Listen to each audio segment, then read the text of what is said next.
আমাদের দেশ যদি শান্তিপূর্ণ হতে হয়, আগামীর বাংলাদেশ যদি সুন্দর হতে হয়, কোরআন ছাড়া কোনো বিকল্প নাই।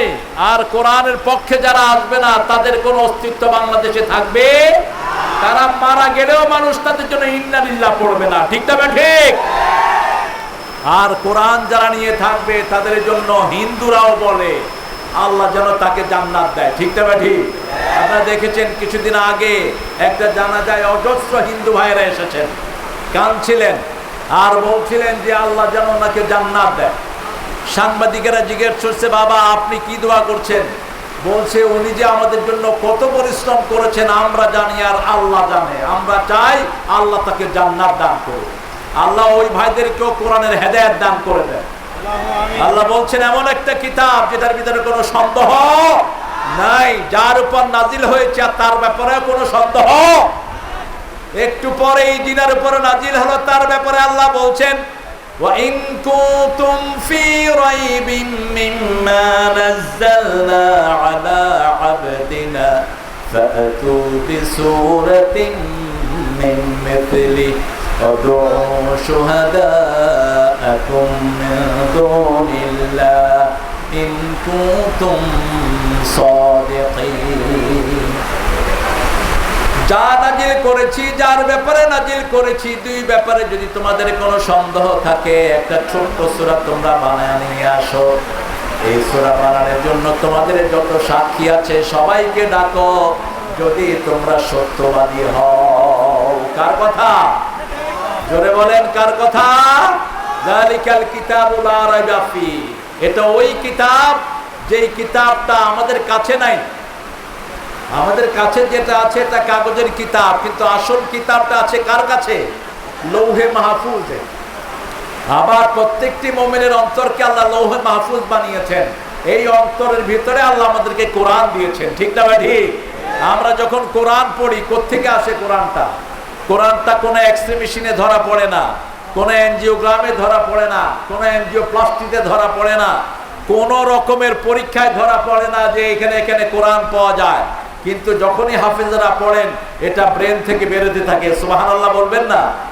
আর প্রত্যেক মোমেনকে কিছু সূরা মুখস্থ করিয়ে দিয়েছেন কে?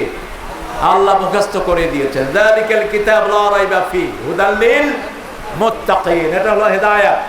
এখন বাংলাদেশের সবচেয়ে বড় দরকার হলো হেদায়েত।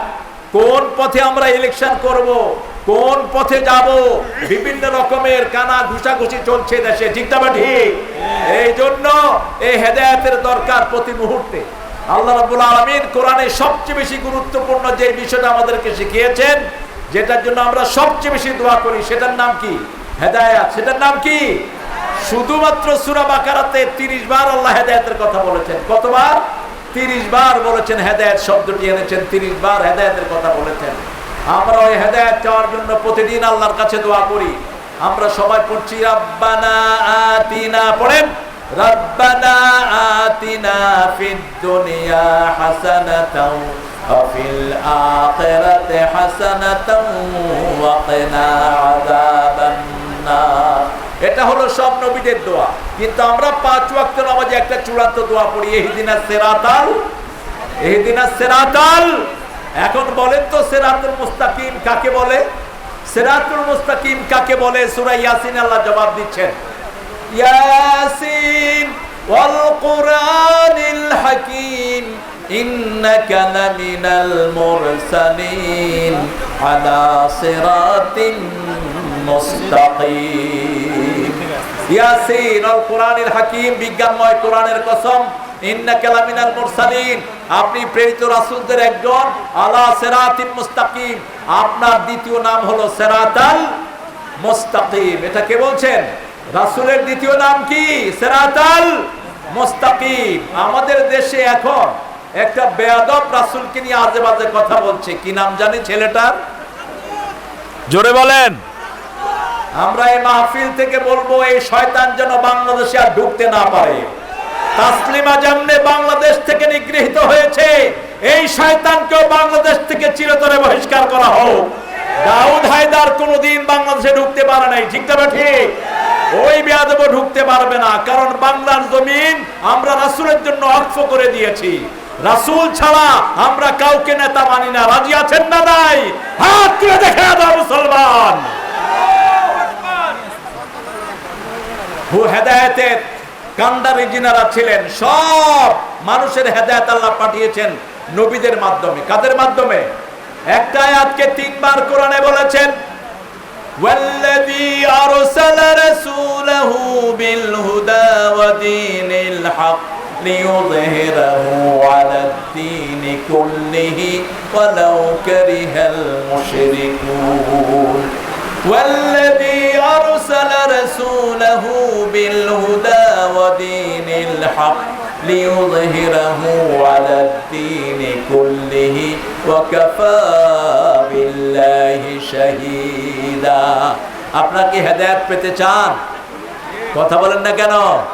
5টা কাজ করলে আল্লাহ বলেছেন ওরা হেদায়েতের উপরে আছে। কিসের উপরে আছে? হেদায়েতের উপরে আছে। প্রথম কাজ হলো ঈমান। প্রথম কাজ কি? ঈমান। আল্লাহ আছেন, রাসূল ছিলেন, জান্নাত আছে, জাহান্নাম আছে, হিসাব আছে, বিচার আছে, নিকাশ আছে।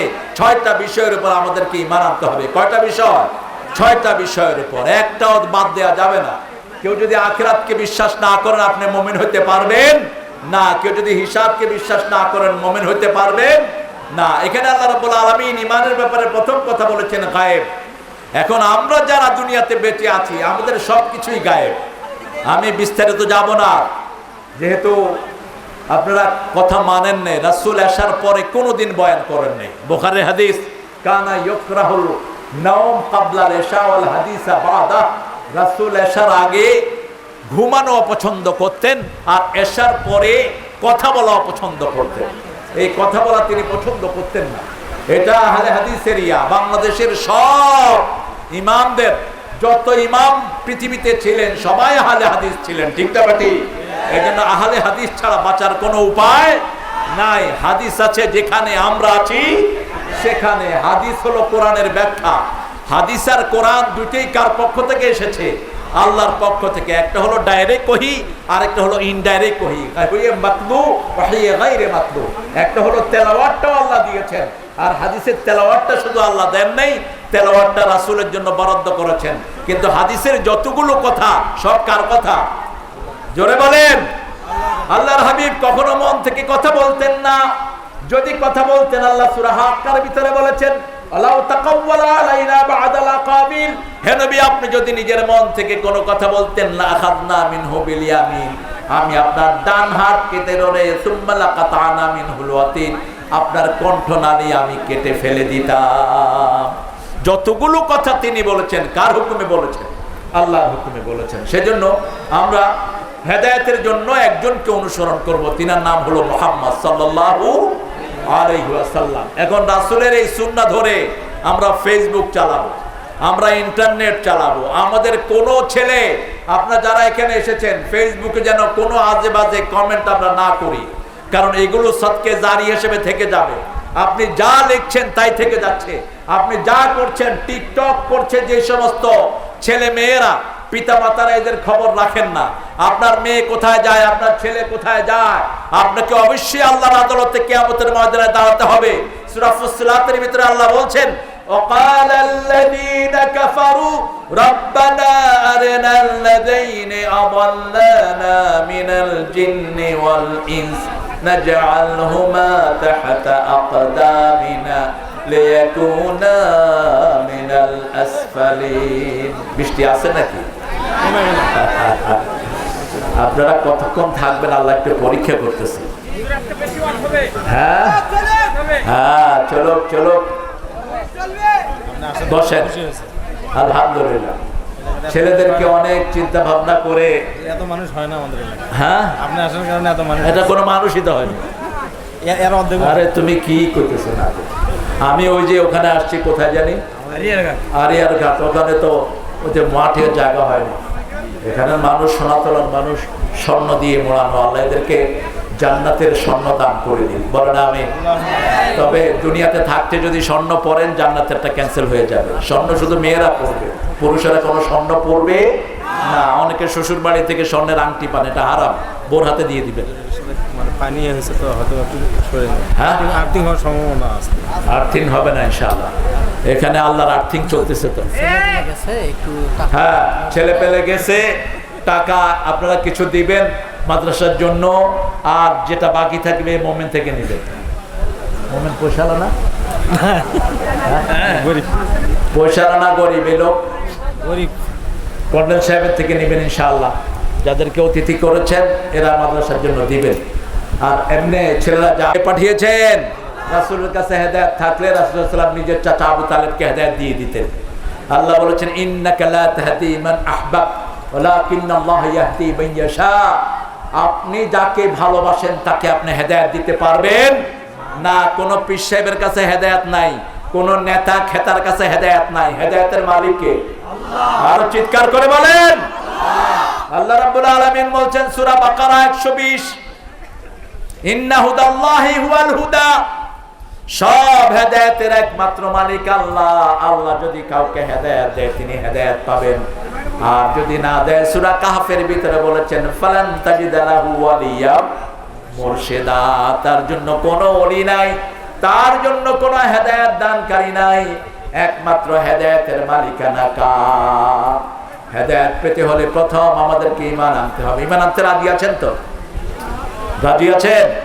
এখন আপনারা চিন্তা করতেছেন হুজুর আমরা তো মুমিন হয়ে বসে আছি, কিন্তু রাসূল সাল্লাল্লাহু আলাইহি ওয়াসাল্লাম বলছেন এমন একটা সময় আসবে সকালে মুমিন বিকালে কাফের, বিকালে মুমিন সকালে কাফের। সেই সময়ের ভিতরে আমরা আছি। আপনি মুমিন কিন্তু ফেসবুকে উলঙ্গ ছবি আপনার চোখের সামনে আসতেছে, আসতেছে কিনা?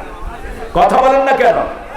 আমার ফেসবুক আইডি নাই, আমি এই যুগে থেকেও পিছনের কালে আছি। আমার নামে বহু আইডি চলছে মার্কেটে। তা আমি মাঝে মধ্যে আজকে যেমন আসার সময় আমার ড্রাইভারের ওটা দেখছিলাম। এটা তো দেখা যায় না, আপনার কিভাবে ঘন্টা এটার ভিতরে থাকে। এত নোংরামি এটার ভিতরে, এত অশ্লীলতা এটার ভিতরে, যেটা অকল্পনীয়। অল্প কিছু আমাদের ওয়াজ আসে, কয়জন ওয়াজ, কয়জন দায় এখানে কথা বলে। এরপরে কিছু হুজুর আছে, এক হুজুরের পিছনে আরেক হুজুর লাগিয়ে আছে, এই হুজুর ওই হুজুর, এই হুজুর এই হুজুর। এরপরে যেটা রাসূল করেন নাই সেটাতেও চাপিয়ে দিচ্ছে আমাদের উপর, আছে না নাই? কোন জন্মদিন মৃত্যুদিন পালন করা জায়েজ নাই, হারাম হারাম হারাম।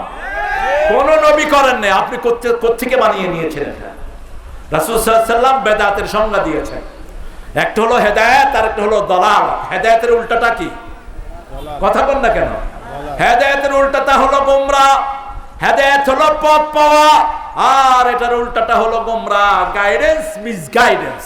If you get the guidance from almighty, আপনি যদি আল্লাহ থেকে হেদায়েত পেতে চান তাহলে আল্লাহর কাছে চাইতে হবে ইহদিনাস সিরাতাল মুস্তাকিম। কিন্তু আমরা জানি না আমরা কি চাই। আমরা আল্লাহর কাছে হেদায়েত চাই, বের হয়ে আসার পরেই বিভিন্ন হুজুররা যা কয় দলিল ছাড়া তা মেনে নেই। আমরা আল্লাহর কাছে হেদায়েত চাই, যে সমস্ত নেতারা নামাজ পড়ে না এদের পিছনে আমরা দৌড়াতে থাকি, ঠিক না ঠিক? তাহলে আমরা হেদায়েত চাইলাম কিভাবে?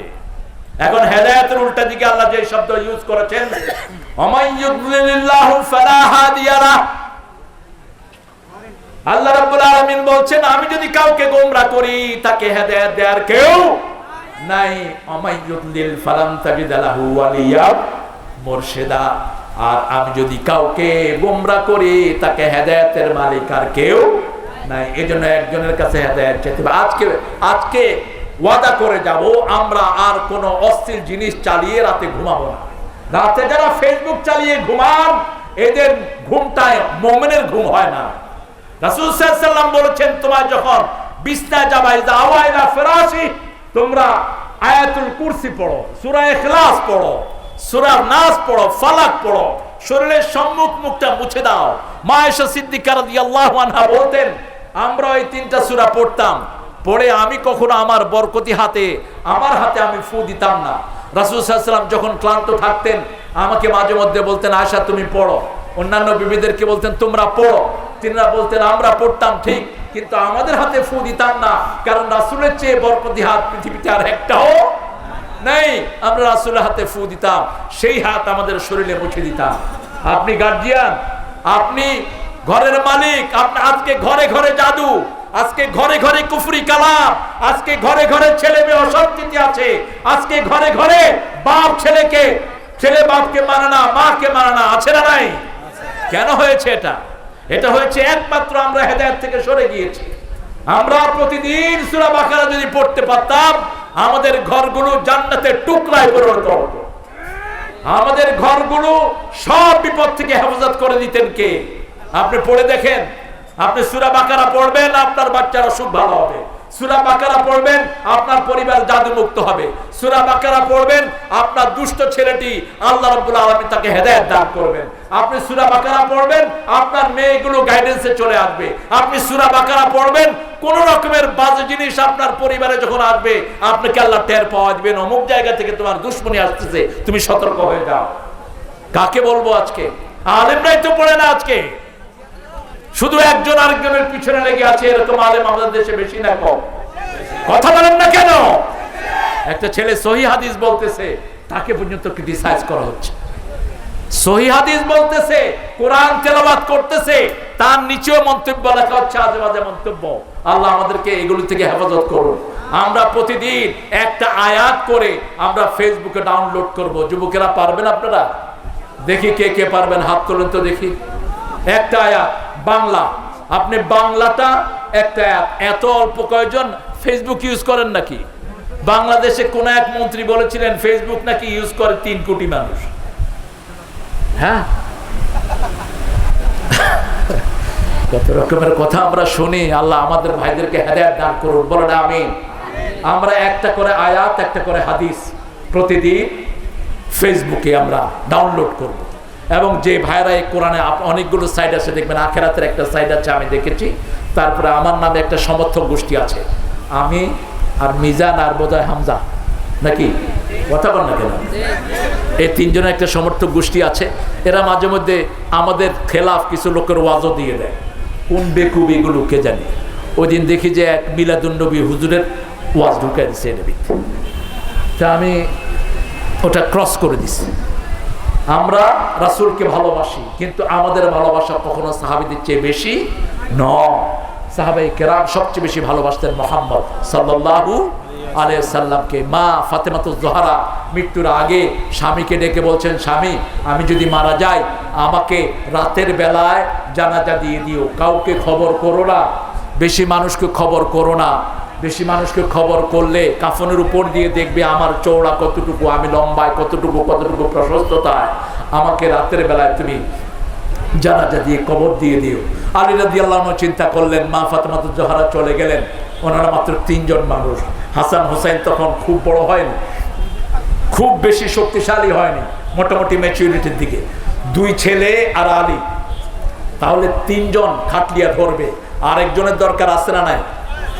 আপনারা আছেন তো? কথা বুঝতেছেন? আলী রাদিয়াল্লাহু আনহু চিন্তা করলেন, আরেকজন কোত্থেকে আসবে, আমি তো কাউকে খবর করি নাই। ঘর থেকে বেরিয়ে দেখেন আবু যর গেফারি সামনে এসে হাজির। বলছে, আবু যর তুমি কোত্থেকে এসেছো, কে তোমাকে পাঠিয়েছে? আবু যর রাদিয়াল্লাহু আনহু বলেছেন, গত রাতে আমি স্বপ্ন দেখেছি, আল্লাহর হাবিব সাল্লাল্লাহু আলাইহি সাল্লাম আমাকে স্বপ্নে বলছেন আমার মা ফাতেমা দুনিয়া থেকে বিদায় হবে, 4র্থ খাটলিয়ার কোণাটা তুমি ধরে দিও। কি মুহাব্বত এক একজন সাহাবীর সাথে রাসূল সাল্লাল্লাহু আলাইহি সাল্লামের। তিনি স্বপ্ন দেখে সেখানে হাজির হয়েছেন। আমরা যদি প্রতি রাতে দুরূদ পড়তে পড়তে শুই, আমাদের স্বপ্নে আসবেন মুহাম্মদ রাসূলুল্লাহ সাল্লাল্লাহু আলাইহি ওয়াসাল্লাম। আর যদি অলসতার সাথে দাঁড়ায়, ঠিক না ঠিক? অলসতার সাথে দাঁড়ায়, হাই তুলে নামাজে মজা পায় না। আর রাসূল সাল্লাল্লাহু আলাইহি ওয়াসাল্লাম যখনই কোনো ব্যথা অনুভব করতেন, কষ্ট অনুভব করতেন, কোথায় দাঁড়াতেন? নামাজে দাঁড়াতেন আর বলতেন, ইয়া বেলাল আরহানি বিসসালাত, হে বেলাল তুমি আযান দাও, নামাজ দিয়ে আমার কলিজাটা তুমি ঠান্ডা করে দাও। আজকের মেডিকেল সায়েন্সে দেখছেন অনেকগুলো বিজ্ঞানের কথা ফেসবুকে ঘুরছে। আজকে পাশ্চাত্য পৃথিবী গবেষণা করে বলছে, মানুষ যদি শরীর সুস্থ রাখতে চায় 5 ওয়াক্তে যেন তারা নামাজ পড়ে।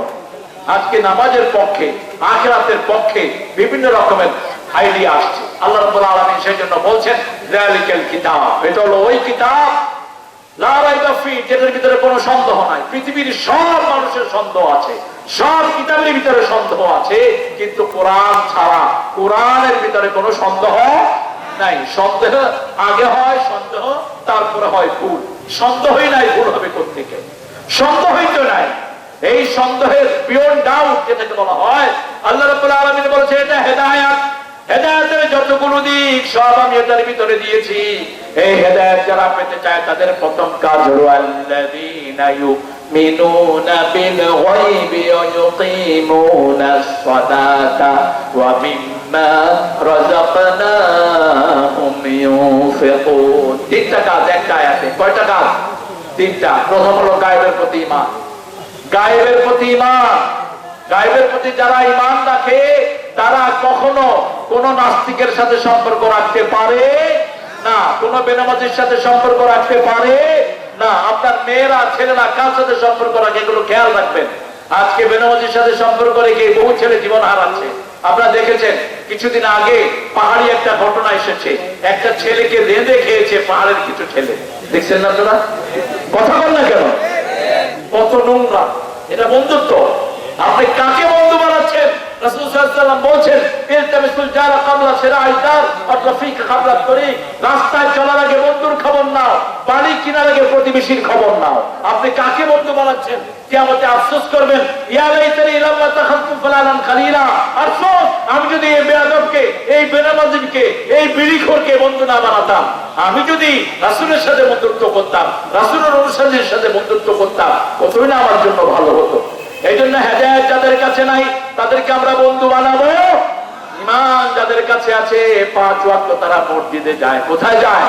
মসজিদে যায়। মসজিদকে বাছাই বিচাই করবেন না, এটা ওই মসজিদ, এটা সেই মসজিদ, খবরদার। এটা যেন আমরা বাছাই না করি। যে কোনো ইমাম নামাজ পড়ছে তার নামাজ সহি হচ্ছে, বেসিক সহি। রাসূল সাল্লাল্লাহু আলাইহি ওয়াসাল্লাম বলেছেন সাল্লু খালফা কুল্লি বিরদিন ফাজির। তোমরা নামাজ পড়ো, পাপিষ্ঠ হোক ইমাম, নেককার হোক, তার পিছনে নামাজ আদায় করো। বুখারীর বর্ণনা, যখন উসমান রাদিয়াল্লাহু হত্যাকারীরা মসজিদে নববীর কবজা নিল, লোকেরা এসে জিজ্ঞেস করলো, ইয়া উসমান, এই মুনাফিকরা মসজিদের কবজা নিয়েছে, আমরা কি তাদের পিছনে নামাজ পড়বো? তিনি বলেছেন নামাজ পড়ো, কিন্তু নামাজের পরে তাদেরকে অনুসরণ করো না, সেখান থেকে বেরিয়ে আসো। কারণ নামাজের ভিতরে যা হুকুম মানি সেটা কার? কথা বলেন না কেন? আল্লাহ। হ্যাঁ, অনেক ইমাম আছেন নামাজ সহি করে পড়তে পারেন না, আছে না নাই? কিন্তু রুকু করে না, এরকম ইমাম আছে নাকি? রুকু করে না, আছে ইমাম? সেজদা করে না, আছে ইমাম? বেসিক তো ঠিক আছে, আপনি আস্তে আস্তে ইমামকে সহি করে দেন। কিছু ইমাম আছেন পুরা শিরকের সাথে মুবতালা, আপনি তাকে বুঝান, ভাই এটা শিরক, জন্মদিবস পালন করা শিরক, মৃত্যু দিবস পালন করা শিরক, আপনি মিথ্যা কসম, আল্লাহ ছাড়া অন্য কারণে কসম করা শিরক, তাবিজ দেয়া শিরক, ঠিক না ঠিক? কথা বলেন না কেন?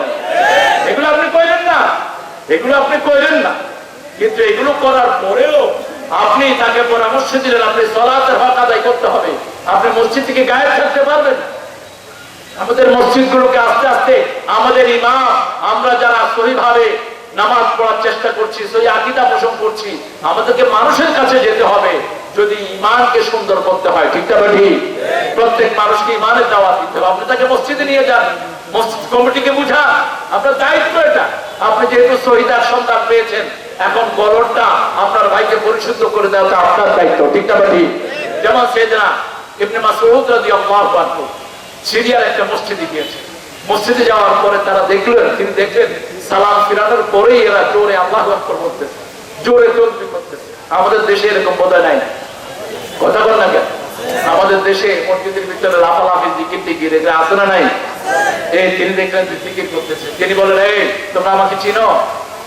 সবাই ওনার দিকে তাকালেন। তখন তো আর ফেসবুকের যুগ নাই, সবাই দেখছেন ছোট্ট একজন মানুষ, চিকন শরীর, এত চিকন ছিলেন তিনি।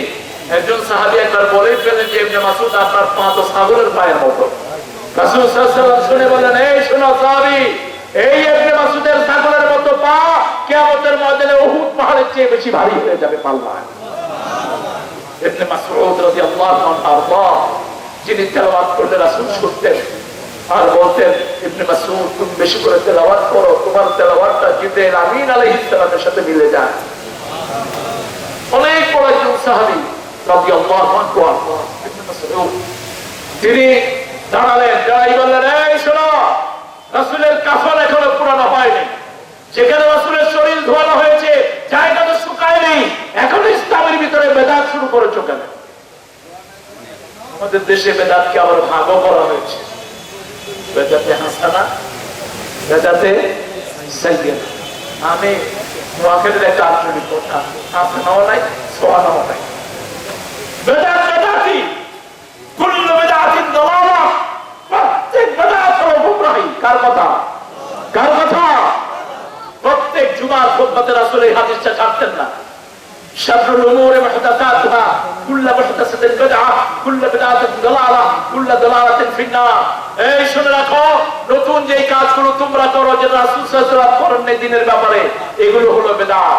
প্রত্যেক বিদআত হলো গুমরাহি, প্রত্যেক গুমরাহি জাহান্নামে যাবে। কার কথা?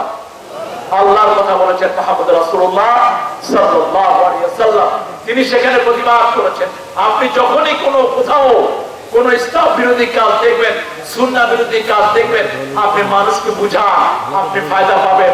অন্তত আপনি বলার পরে যদি কেউ না মানে, আপনার দায়িত্ব আপনি পরিপূর্ণ করলেন। ঠিক না ঠিক?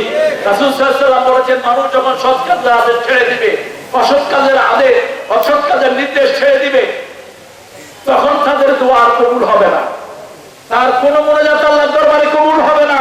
এখন আমরা অনেক কিছু চাই কিন্তু পাই না। ঠিক না ঠিক? কারণ আমরা সৎ কাজের আদেশ দেই না, অসৎ কাজ থেকে নিষেধ করি না। আমার একটা অবজারভেশন, করোনার পরে বিড়ি খাওয়া বেড়ে গেছে। বিড়ি খোর এখন বেড়েছে ঘরে ঘরে, বাড়িতে বাড়ি।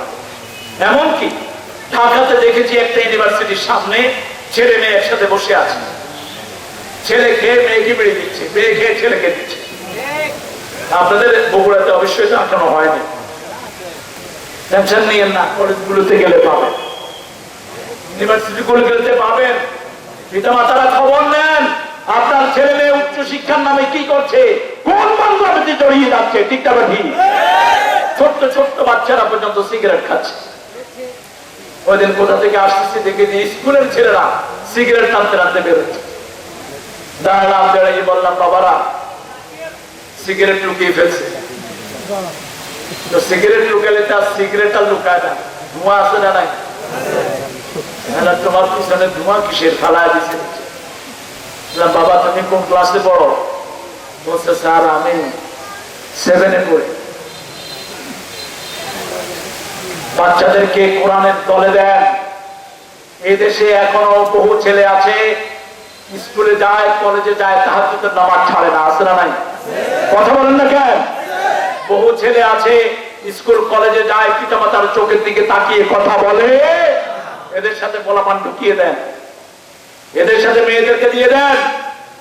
যেই মেয়েরা পর্দাশীলা, যেই মেয়েরা নেককারী, পরেজগারী, এদের একটা অ্যাকোমোডেশন আপনি করেন। আপনার ছেলেকে আপনি হেদায়েতের পথে দেন, ঈমানের পথে দেন, সাথে করে তাকে নিয়ে মসজিদে আসেন।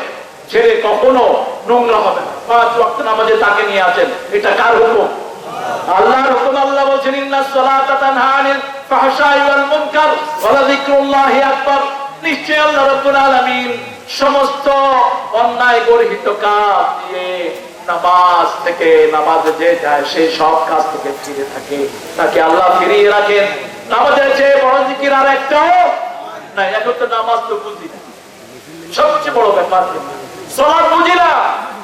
সেখানে গিয়ে পড়ছি ইয়াকা না'বুদু ওয়া ইয়াকা নাস্তাঈন, বাইরে এসে বলছি, নেতা আপনার আদর্শ ছাড়া আমার মাথার উপর নাই। অথচ তোর নেতা একবারও নামাজ পড়ে নাই সারাদিনে। ঠিক না ঠিক? তোর নেতা মদ খায়, তোর নেতা চরিত্রহীন। কিসের নেতা? তো চরিত্রহীন নেতা তোমার হয় কেমন? তুমি হেদায়েত চাচ্ছ আল্লাহর কাছে, তুমি মসজিদে গিয়ে আল্লাহকে বলছো, ইয়াকা না'বুদু, I must worship you, I seek everything from you. সবকিছু তোমার কাছে চাই, শুধু তোমার জন্য মাথা নত করি। তারপরে আপনার এই মাথা বেনামাজের সামনে যায় কেন? আমরা যদি নামাজি হই, আমাদের নেতারাও নামাজি হবে। ঠিক না ঠিক? আমরা যদি সিদ্ধান্ত নেই বেনামাজি কোন নেতাকে আমরা মানবো না, আমাদের দেশের নেতারা ভালো হবে কি হবে? কথা বলেন না কেন? নেতারা আর কিছু না হলেও অন্তত আপনাদের খুশি লেগে মসজিদে ঢুকবে। যেমন ভালো ছাত্র যদি কোনো ক্লাসে থাকে, স্যাররা ভালো পড়াশোনা করে আসে। ঠিক না ঠিক? কারণ স্যাররা জানে আমার পড়াশোনায় যদি কোনো ল্যাকিং থাকে ওইটা ভালো ছাত্র, ওটা আমাকে কি করবে, ধরবে না। ডক্টর ফজলুল হক আমাদের দেশের গৌরব, এই ফজলুল হক ক্লাসে গেলে ছাত্রের ফুল ধরতেন। আপনারা জানেন এতটা ব্রেনই ছিলেন তিনি স্কুলে যেটা পড়তেন পাতাগুলো পৃষ্ঠাগুলো ছিঁড়ে ছিঁড়ে ফেলেন। পিতা মাতা বলছে এই তুই বলছিল কয়েকটা রাখা কোনো লাভ নাই, এটা আপনি মুখস্থ করতে। এত ব্রেনই আল্লাহ তাকে করেছেন। তিনি ছিলেন লিটারেচারের ছাত্র, ইংলিশের ছাত্র ছিলেন ক্যালকাটা ইউনিভার্সিটিতে। তো ফাইনাল পরীক্ষার আগে বারান্দায় হাঁটতেছেন, বিশাল দেহি মানুষ, বিশাল দেহি। খেতেন কি মাত্র 7-8টা মুরগি খেতেন একসাথে, 3-4 কেজি গোস্ত খেতেন, মন্ত্রিয়া 15-20টা খেতেন।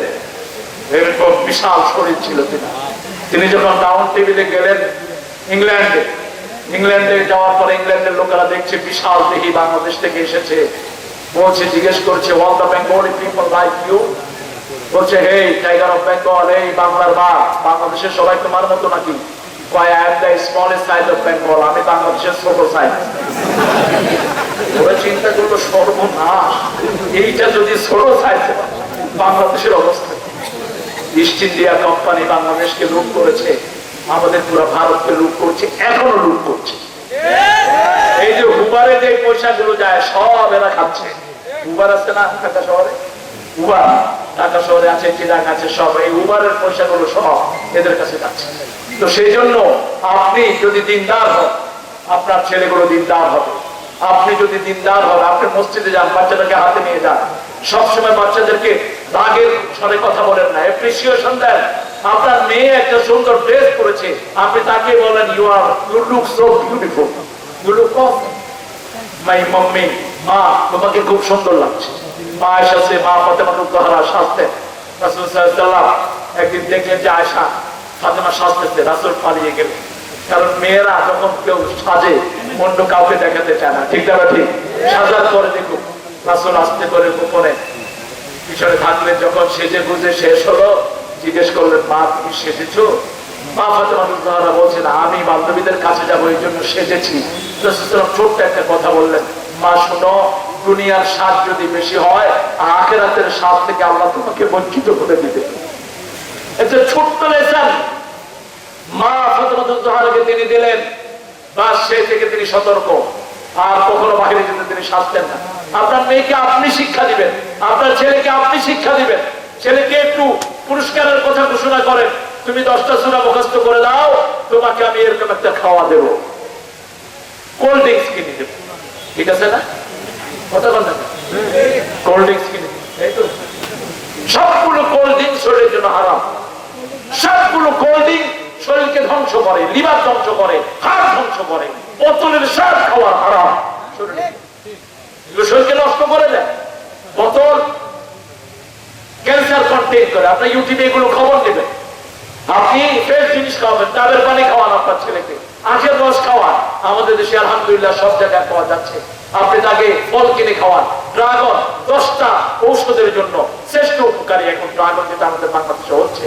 এরপর আমাদের বাংলাদেশের এই যে সিজনাল ফলগুলো, একটা পেয়ারার ভিতরে 1 কেজি আপেলের শক্তি থাকে, অথচ পেয়ারা খায়। থাইরয়েডের সর্বশ্রেষ্ঠ ঔষধ হলো পেয়ারা।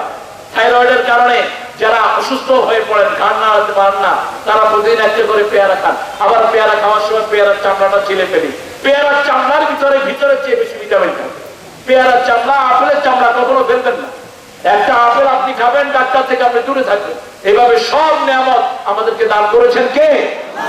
আল্লাহ বলছেন ইউমিনুনা বিল গায়ব ওয়া ইউকিমুনাস সালাত, নামাজ কায়েম করো। আমরা বললাম কখন নামাজ কায়েম করব? আল্লাহ রাব্বুল আলামিন বলেন আকিমিস সালাতা লিদুলুকিশ শামসি ইলা ওয়াসাকিল লাইল ওয়া কুরআনাল ফাজর ইন্না কুরআনাল ফাজর কানা মাশহুদা। সুবহানাল্লাহ, তাআলা কিছু কইতেছেন না, সুবহানাল্লাহ। আপনারা কি ঘুমায় গেছেন না? একটু জোরে বলেন তো আল্লাহু আকবার। আরে তুমি নিতেই তো বল। হ্যাঁ আবুল ভাই বলেন তো জোরে যে আল্লাহু আকবার, আল্লাহু আকবার। হার্টের শ্রেষ্ঠ ঔষধ আল্লাহু আকবার। এখন পরীক্ষিত এই শব্দগুলো। আপনার 4টা তসবিহ সবচেয়ে বেশি পছন্দ করেন কে? কয়টা? 4টা। এর বাইরে কোনো তসবিহ করতে যাবে না। হু হা এসব শয়তানি যেন না হয়। শুধু আল্লাহ জিকিরও কোনো নবী করেন নাই। নবীদের জিকির ছিল পরিপূর্ণ সুবহানাল্লাহ, আলহামদুলিল্লাহ, আল্লাহু আকবার, লা ইলাহা ইল্লাল্লাহ। আর যদি দিনে 100 বার সুবহানাল্লাহি ওয়া বিহামদিহি সুবহানাল্লাহিল আযীম পড়তে পারেন, ওই দিন যদি আপনি মারা যান, আপনার চেয়ে শ্রেষ্ঠ মওত আর কারো হবে না। শুধু তার ছাড়া যে আপনার চেয়ে বেশি পড়েছে। সুবহানাল্লাহ বলতে ইচ্ছা করে না? আমার একজন ওস্তাদ ছিলেন বদরুল কালামের খতিব ওবায়দুল হক, আল্লামা ওবায়দুল হক শেখে হাদিস ছিলেন। তিনের সাথে আমি অনেক সফর করেছি। ওনার সফর সঙ্গী হিসাবে আমি দেখতাম হুজুরের মুখ সবসময় উঠতেছে।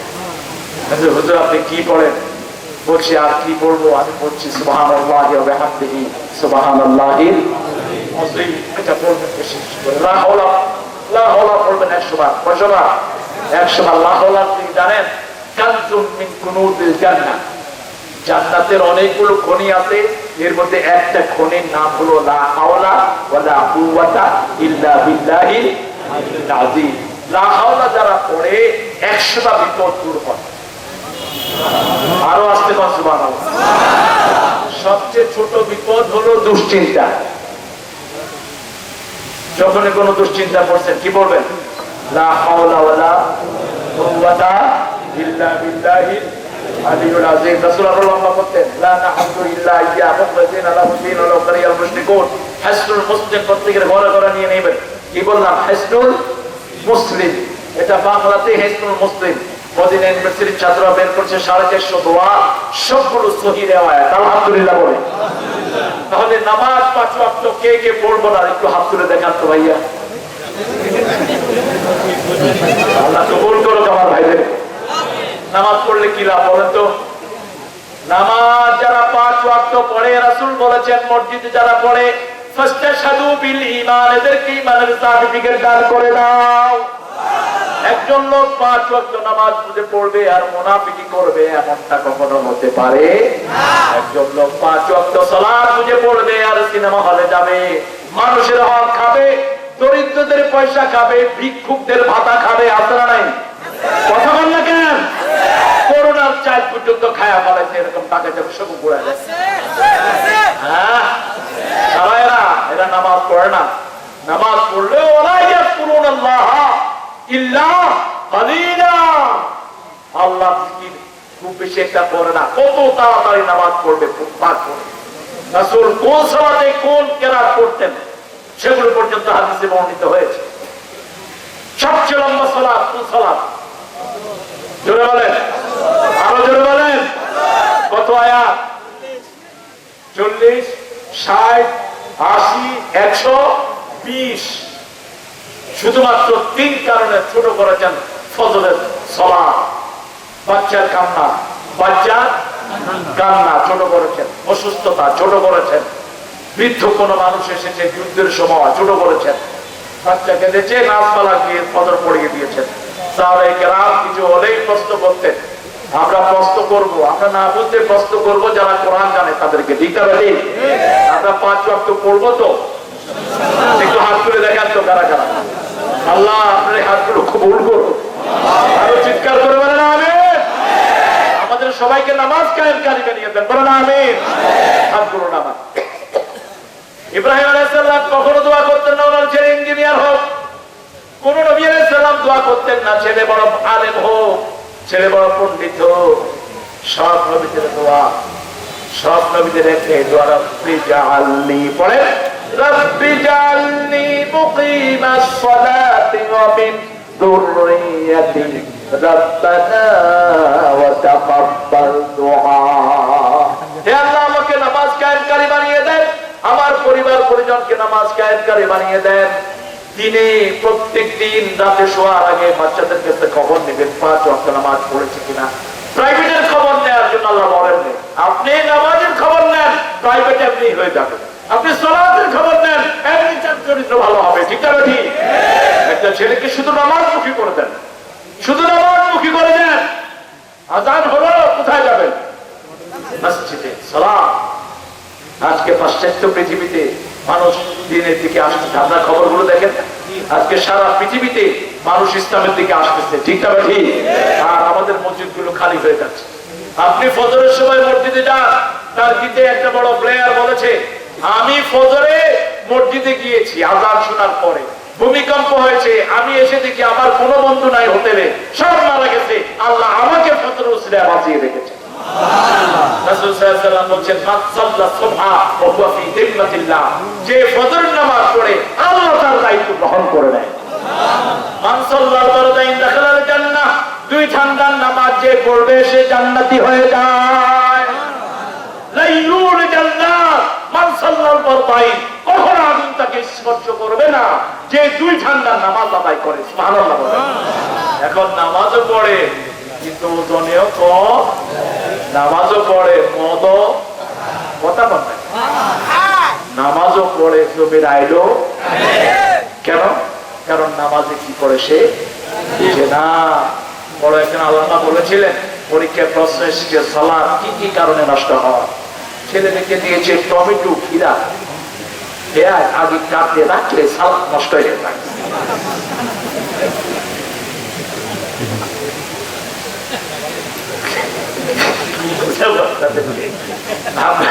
সালাত আমাদের সব ইমামদের, আলহামদুলিল্লাহ, ইমামদের দোষ দিয়ে না, কারণ ইমামরা যত নির্যাতিত বাংলাদেশে কোন সেক্টর লোক এত নির্যাতিত না, এত কম পয়সা কোন ফকিরও পায় না। কথা বল না, একটা ফকিরের ইন্টারভিউ নেন তো, ফকিরের ডেইলি 500-600 পায়, ঠিক না বাড়ি? একজন ইমামের বেতন কত? জোরে বলেন। বাকি কয় মাস? এই বগুড়ার একজন ইমাম ছিলেন, তার ছেলে আছে এখন ওয়াজ করে, একটা ছেলে, দুইটা ছেলে, একটা ওয়াজ করে, ইমাম কি করে। উনি আমার সাথে একবার দেখা করলেন, অত্যন্ত বিনয়ী মানুষ। আমাদের ইমামরা বিনয়ী, ঠিক না ঠিক? এত সুন্দর ড্রেস পরে মনে হয় ফেরেশতা, অথচ 3 মাসের বেতন পান, জামাটা সাদা ভক্তবা, মুখে মুচকি হাসি লেগে আছে, আর অফিসে বসে বসে লাখ লাখ টাকার ঘুষ খায়, মনে হয় ঘুরতে দিয়ে করতে। মুখে কোনো হাসি, সালাম দিবেন উত্তর নাই। সালাম দিয়েছিলাম, আপনাদের বগুড়াতে নাই, যারা হারাম খায় তাদের হারাম নিয়ে যান, কে নিয়ে যায়? মনে রেখে দিস, তুই কারো সম্পদ তোর পেটে ঢুকিয়েছিস, তুই জাহান্নাম তোর পেটে ঢুকিয়েছিস। শেষ, হারামও শেষ। উনি আমার বাসায় গেলেন, আমার জন্য দোয়া করলেন। আমি কাপড় চোপড় থেকে বুঝলাম না উনি যে এত কষ্টে আছেন। বললাম, বাবা আপনি কি করেন? বলছে, বাবা আমি একটা মসজিদে ইমামতি করি, 3,500 টাকা পাই, আজকে 4 মাস ধরে বাকি। তা আল্লাহ চালাচ্ছে। না আপনি কিভাবে চলেন? আমার এক টুকরা জমি আছে, আর মসজিদ থেকে প্রতি বছর আমাকে বছরের শেষে 10 মণ ধান দেয়। আলহামদুলিল্লাহ বলবেন না?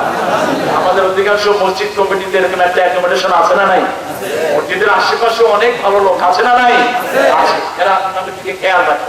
আবার কিছু কিছু ভালো মুসল্লি আছে, ইমামকে গোপনে কিছু পয়সা দেয়, এদেরকে দিবেন। এরা যারা চেহারায় দারিদ্রতার ছাপ আছে কিন্তু কারো কাছে হাত পাততে পারে না, এরা কারো কাছে মুখ ফুটে বলতে পারে না, বুক ফাটে কিন্তু মুখ ফাটে না, এদেরকে গোপনে দিবেন। খুশি হবেন কে? আল্লাহ খুশি হয়ে যাবেন। আপনি আপনার ইমামের কাছে যাবেন, ইমামের খোঁজ নিবেন, ইমামের পিছনে নামাজ আদায় করবেন। ইমাম যেভাবে নামাজ আদায় করে, ইমাম যদি সহি করতে না থাকে তাকে সহি করেন, আপনি মুসল্লি সহি করে দেন। আমি দেখেছি অনেক ইমামকে মুসল্লিরা পরামর্শ দিয়ে দিয়ে সহি করে ফেলেছে, আলহামদুলিল্লাহ। অনেক ইমাম এরকম হয়েছে, হুজুর এই জিনিসটা বোধ হয় এইভাবে করলে, আপনি আবার গিয়ে আমার বাড়ি করেন, এই তোমার নামাজ হয় না, নামাজ বুড়া বয়সে কেমনে পড়ছো? আমার হয় না, তোর বাপ। এটা পরামর্শের সিস্টেম না। আপনি চাকরি দিয়ে বলবেন, হুজুর আমি এরকম একটা পড়ছি, দেখেন আপনি একটু আমাকে কারেক্ট করে দেন, তাহলে ইমাম খুশি হবেন না বেজার হবে? তিনি বুদ্ধিমান মানুষ। যখনই আপনি এটা বলবেন, যেমন রাসূল সাল্লাল্লাহু আলাইহি ওয়াসাল্লাম প্রতি সালাতে একামতের পরে মুসল্লিদের দিকে ঘুরতেন। মেশকাত থেকে বলছি, কিতাবে সালাত। মেশকাতটা আমাদের দেশে এত পড়া হয়, ওদের খুব কম হুজুর আছে যারা মেশকাত পড়েন, মেশকাত পড়া ছাড়া এসেছেন, কিন্তু মেশকাতের কোনো আমল নাই। মেশকাত হলো অনেকগুলো, প্রায় 20টা হাদিস, গ্রন্থের হাদিস এখানে অ্যাকুমুলেট করা হয়েছে। এখন আবার দেখবেন এখানে যেগুলো দুর্বল সেগুলো নিচে দুর্বল লেখা হয়েছে, যেগুলো মজদুর সেগুলো নিচে মজদুর লেখা হয়েছে, এগুলো এখন কারেক্ট করে দেওয়া হয়েছে। তো এই মিশকাতের ভিতরে হাদিসটা এসেছে রাসূল সাল্লাল্লাহু আলাইহি ওয়াসাল্লাম ইকামতের পরে মুসল্লির দিকে ঘুরতেন। আর আপনাদের ইমাম সাহেবরা কি করেন? ইকামত যখন দেওয়া হয় কত সোজা করো আল্লাহ, কথা বল না সামনেটা পাইছেন কোথায়? কাতা সোজা করো।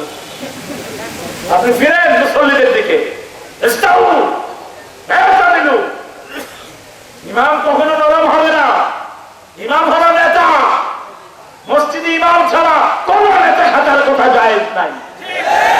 ইমামের জায়গা ছাড়া কারোর জন্য জায়গাও ঠিক করা জায়েজ নাই। রাসূল বলেছেন তিনটে কাজ কখনো মসজিদে করবা না, কারোর জন্য জায়গা রাখবা না। 2 নম্বর, কুকুর যেভাবে বসে এভাবে কখনো সেজদা দিবা না, সামনের হাতটা উঁচু করে রাখবেন। 3 নম্বর, পাখি যেভাবে খাবার খায় এভাবে কখনো সেজদা দিবা না, ঠক ঠক ঠক ঠক করে না সেজদা দিবেন। রাসূল সেজদা দিতেন, মা আয়েশা বলছেন বুখারী বর্ণনা, আমার মনে হতো জানান্তু কাবিদাত রূহা, রাসূল যখন সেজদায় যেতেন আমার মনে হতো রাসূল সেজদায় ইন্তিকাল করেছেন, মারা গিয়েছেন। আমি পায়ে চিমটি খেতাম, রাসূল সাল্লাল্লাহু আলাইহি ওয়াসাল্লাম পা নাড়াতেন, তখন আমার মনে হতো না রাসূল সাল্লাল্লাহু আলাইহি ওয়াসাল্লাম এখনো জীবিত আছে। আপনি মুসল্লিদের দিকে ফিরে বলে রাসূলকে একটা কথা বলতেন, কয়টা? এটা একদম রেগুলার করতেন। ইস্তাউ গা'দাতুল দারাসা ওয়াসাদুল আওয়াল ইয়ারহামুনি ওয়া ইয়ারহামুকুমুল্লাহ। কাতারের মধ্যখানে যে গ্যাপটা রাখেন এই গ্যাপটা বন্ধ করতে বলতেন। কারণ এই গ্যাপটা মানে আমাদের অন্তরের গ্যাপ। এই গ্যাপটা মানে আমাদের ভিতরে হিংসা ঢুকছে, বিদ্বেষ ঢুকছে, মারামারি ঢুকছে, হানাহানি ঢুকছে। ঠিক না ভাই? রাসূলুল্লাহ বলছেন আমি যেটা দেখি তোমরা সেটা দেখো না। তিনি নামাজে দাঁড়াতেন সামনের দিকে তাকিয়ে, কিন্তু পিছনের দিকেও দেখার ক্ষমতা তাকে দিয়েছেন কে? আল্লাহ দিয়েছেন। তিনি বলতেন তোমরা যখন লাগাও না মধ্যখানে শয়তান ঢুকে থাকে। কে ঢুকে থাকে? শয়তান ঢুকে থাকে। আর যারা পায়ের সাথে পা লাগায় রাসূল বলেছেন আল্লাহ এদের জন্য একটা বেহেশতে বাড়ি বানায় দেন। এখন আপনারা বলবেন যে হুজুর আপনারা তো আহলে হাদিস। সবচেয়ে বড় আহলে হাদিস ছিলেন ইমাম আবু হানিফা। আল হাদিস ওয়া মাযহাবি, সহিহ হাদিস যেখানে আমার মাযহাব সেখানে। যখন সহিহ হাদিসের এগেইনস্টে আমার কোনো কথা বাবা ওয়ালের উপরে নিক্ষেপ করে মেরে দাও। এত বেশি আমরা সবাই হাদিসের অনুসারী। ঠিক না ভাই? আমরা দরাদরি করবো না, হানাহানি করবো না। আপনি একজন বাবাকে বলে দেন, আমি তো দেখেছি আমাদের কোন মসজিদে এই হাদিসটা বলার পরে কোন মানুষ রিঅ্যাক্ট করে নাই, কোন মানুষ বলেন যে হুজুর এটা তো আহলে হাদিস, আপনি এটা করতে করছেন না। আমরা সবাই সব মুসলমানরাই আমরা হাদিসকে ভালোবাসি। ঠিক না ভাই? আপনি যখন মসজিদে বলবেন বাবা আপনি যদি আপনার ভাইয়ের সাথে লেগে দাঁড়ান, পা লাগান, তাহলে জান্নাতে আল্লাহ আপনাকে একটা বাড়ি বানায় দেবেন। আপনি দেখেন তো কে না লাগায়, বুঝাতে হবে তাকে, ভালোবাসা দিয়ে বুঝাতে হবে। ঠিক না ভাই? ফজর পড়লাম, যোহর পড়লাম, আসর পড়লাম, যোহরের সবচেয়ে লম্বা কেরাত পড়তেন, 5 ওয়াক্ত নামাজ পড়লাম, পড়ার পরে নামাজ কবুল হবে না। অমিম্মা রাযাকনাহু ইউনফিকু, পয়সা দিতে হবে। যেমন আজকে এসেছেন মাদ্রাসার জন্য যতটুকু পারেন দিয়ে যান। এই রাতও আপনার জীবনের শেষ রাত হয়ে যেতে পারে। অথবা নিয়োগ করেন এখানে একটা দিনের প্রতিষ্ঠান গড়ে উঠেছে, আমি এটার কারণেই তো আজকে আপনার এত সুন্দর মানুষেরা আপনি এখানে হাজির হয়েছেন। আপনি আপনার পাশে একজন হিন্দু ভাই খেতে পায় না, তাকে দেন। আপনার পাশে একজন বেনামাজি আছেন, তাকে আপনি খাওয়ান, আস্তে করে সে নামাজে চলে আসবে। ঠিক না ঠিক? আপনি আল ইনসান আবিদুল ইহসান, আপনি একজন মানুষকে খাওয়া দেন। আপনি দেখবেন একটা কুকুরকে যদি কেউ খাওয়া দেয়, কুকুর কি করে? কি করে? কুকুর মনে থাকে, মনে রাখে, কিন্তু কুকুর মনে রাখে, কুকুর চিনে রাখে কে তাকে খাওয়া দিল। ওকে দেখলে কুকুর দাঁড়ে তাকে কৃতজ্ঞতা জানান। এই কৃতজ্ঞতা দেখে বনি ইসরাইলের একজন পতিতা মহিলা তওবা করে চিরস্থায়ী ভাবে জান্নাতি হয়ে গেছে। মহিলা শরীর বিক্রি করে খেত। মহিলা দেখলো গরমের ভিতরে একটা কুকুর পিপাসার্থ, thirsty dog looking for water, একটা পিপাসার্থ কুকুর পানির সন্ধান করছে। যেটার কাছে কিছুই ছিল না, ওড়নাটা একটা পুরানো স্যান্ডেলে বেঁধে পানির ভিতরে ছেড়ে দিয়েছে। ওই স্যান্ডেলটা চুবানোর পর ওখান থেকে উঠে ওই স্যান্ডেল চিবে চিবে কুকুরকে পানি দিয়েছে। কুকুর পানি খেয়ে তাকে কৃতজ্ঞতা জানাচ্ছে। মহিলা হৃদয় পরিবর্তন হয়ে গেল যে এই ময়লা পানি দিয়েছে আল্লাহর একটা প্রাণীকে, এই প্রাণী পানি খেয়ে এইভাবে কৃতজ্ঞতা জানাচ্ছে, আর আল্লাহর এত নিয়ামত খেয়ে আমি কিভাবে আল্লাহর অত অকৃতজ্ঞ হচ্ছি। সেখানে মহিলা তওবা করলেন, চিরস্থায়ী ভেবে তিনি জান্নাতি হয়ে গেলেন। আরেকজন মহিলা বনি ইসরাইলের খুব নামাজি ছিলেন, রোজাদার ছিলেন, একটা বিলালকে খাওয়া না দিয়ে বেঁধে রেখেছেন, ওই বিলালের বদদুয়ায় পরবর্তী পর্যায়ে তিনি দিন থেকে খারিজ হয়ে জাহান্নামী হয়েছেন। কোন প্রাণীকে কষ্ট দেওয়া যায়? আপনি মসজিদ থেকে বের হন, দেখবেন মসজিদের বাহিরে অনেক ভোগানাগা মানুষ আছে না নাই? আপনার আত্মীয়দের লিস্ট আপনি প্রথম করবেন। সূরা বাকারা 177 নম্বর আয়াত, ওয়া আতিযা বিল কুরবা হাক্কাহু ওয়ালাকিন্নাল বিররা মান আমানা বিল্লাহ ওয়াল ইয়াউমিল আখির ওয়া আকামাস সালাত ওয়া আতাজ যাকাত। এরপরে আল্লাহ বলছেন ওয়া আতাল মাল আলা হুব্বিহি যাবিল কুরবা, নিজের নিকটাত্মীয়কে আল্লাহর ভালোবাসায় সম্পদ দেয়া। নামাজ পড়বেন, মাথায় চিন্তা রাখবেন আমার কোন আত্মীয় গরিব, কোন আত্মীয়র ঘরে খাওয়ার নাই, কোন আত্মীয় দিন এনে দিন খেতে পারছে না, তার বাড়ি চলে যান, গোপনে গিয়ে তাকে টাকা। আপনার আপন ভাই জাকাত দেওয়ার সময় করে দিবেন, দশ করে জাকাত দিতে আসে, ভাই কেউ সালাদ জাকাত তুই খা, সম্মান আছে না নাই? দরকার নাই, বলার দরকার নাই। জাকাত দিচ্ছি ভাই তোকে বলার দরকার নাই। পিতা মাতা ছাড়া নিকটাত্মীয় সবাইকে জাকাত দেওয়া যায়। জাকাতের একটা ভালো পয়সা ভাইয়ের হাতে গুঁজে দেন, ভাই চলুক। নিজের খালাতো ভাইকে দেন, মামাতো ভাইকে দেন, ফুফাতো বোনকে দেন। আপনার বাড়ির পাশে একজন হিন্দু পরিবার 5,000 টাকার কারণে তার বিয়ে হচ্ছে না, এরকম আছে না নাই? তার বাড়ি চলে যান। রাসূল সাল্লাল্লাহু আলাইহি ওয়াসাল্লাম যখন মক্কায় ইসলাম শুরু করেছেন, ওনার চারপাশে মুশরিক ছিল কি ছিল না? কিভাবে ইসলাম এসেছে, কিভাবে এসেছে ওই ঘটনাটা আমি বহুবার বলেছি। ইহুদির সন্তান মারা যাচ্ছে, ইহুদি বেরিয়ে রাসূল সাল্লাল্লাহু আলাইহি ওয়াসাল্লামের কাছে গেলেন, ইয়া মুহাম্মদ সাল্লাল্লাহু, আমার সন্তানটা মরে যাচ্ছে, আপনি একটু আসেন। কতটা ভালোবাসতেন আপনি দেখেন। এই ভালোবাসা একদিনে তৈরি হয়নি। আপনাকে তো কেউ বলবে না আমার সন্তানটা অসুস্থ, আপনি আসেন। আপনি তার কাছে যেতে হবে, মানুষ বুঝতে হবে আপনি পরোপকারী। ঠিক না ঠিক?